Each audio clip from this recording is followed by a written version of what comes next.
that's why she's cutting this cake, because it is beginning, and it is only at the beginning. If you as she was talking about Bahrain, and there's no limit, because there's no limit to God. And what this is also going to is to the roots of where the church began. There's a place for large events, but large events, the amount of people that stay knowing the Lord is like very, very small, because it's an emotional thing. Where do people grow in Yeshua, in the truth of who he is, in small groups? This is where this is all. And who are they wanting to worship?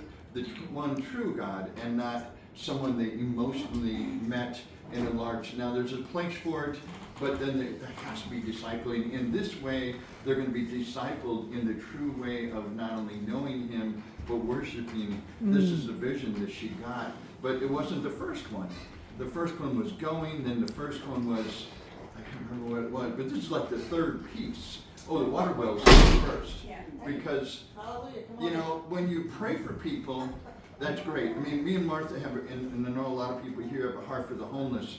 Well, we just don't go pray for them. We always have a bag with water and things to physically give them, and then they're going to receive that prayer. So if you have something that you're helping their immediate needs also, then they know your heart's in the right place. Or if you pray for your waitress and you give them a large tip, they're going to accept that. Whereas if you give them $1 and you tell you're praying for them, they're going to go, this is not fitting, And so the same thing here. So she had a heart for Pakistan, and then there's people that will walk from a village and get raped and killed because of getting water. When they've done these wells, they're safe to have we have water right in there. So obviously they're going to want to know the God that is working through these people to bring this.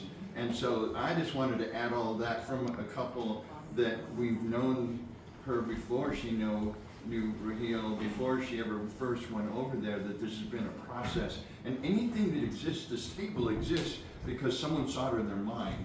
Everything, you have to have a vision, and then it's a plan, and then it'll exist. But you see it first, and then it becomes the heart of God. Yes. And when it's the very heart of God, this is what we're standing in. And a room of believers that we're seeing a culmination of a piece of the heart of God for this country, Pakistan, India, because when Mondo talked about India and Pakistan are very close knit.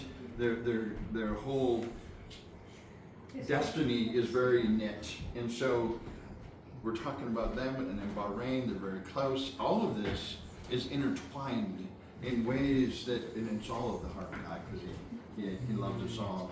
So again, we're celebrating a culmination of her vision that the Father gave her, and she never gave up on.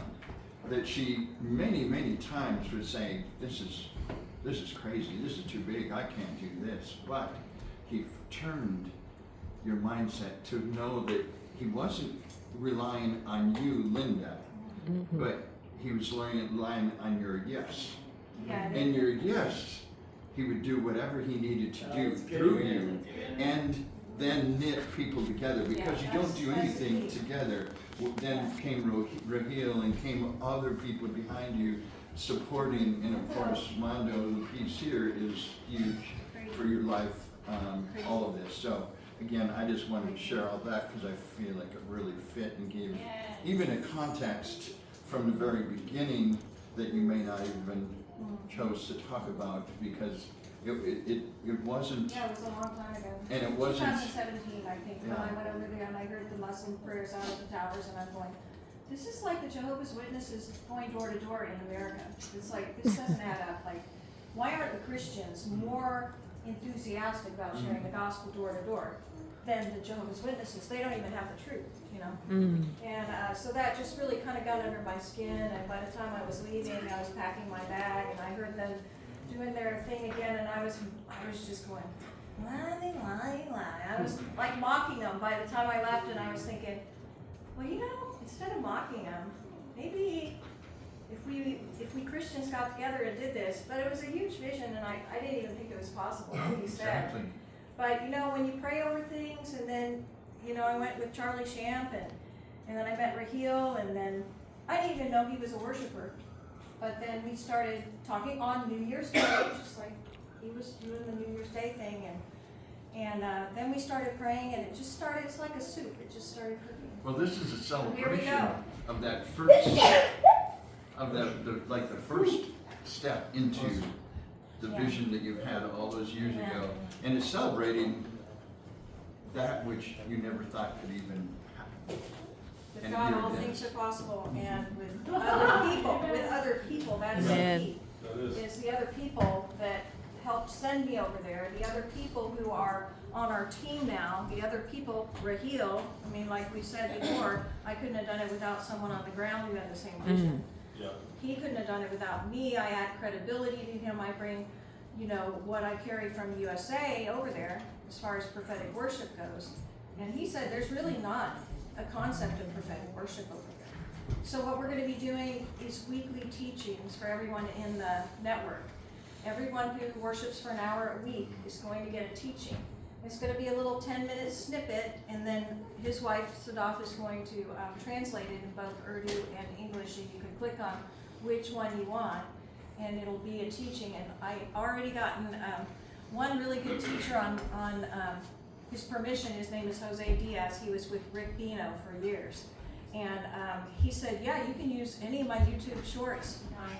And so I've already got him. I'm hoping to get a hold of Sean Foyt and some of his teachings. And, you know, he has a heart for Iran and Iraq and that part of the world. So I'm pretty sure they'll probably say, yeah, you can use whatever.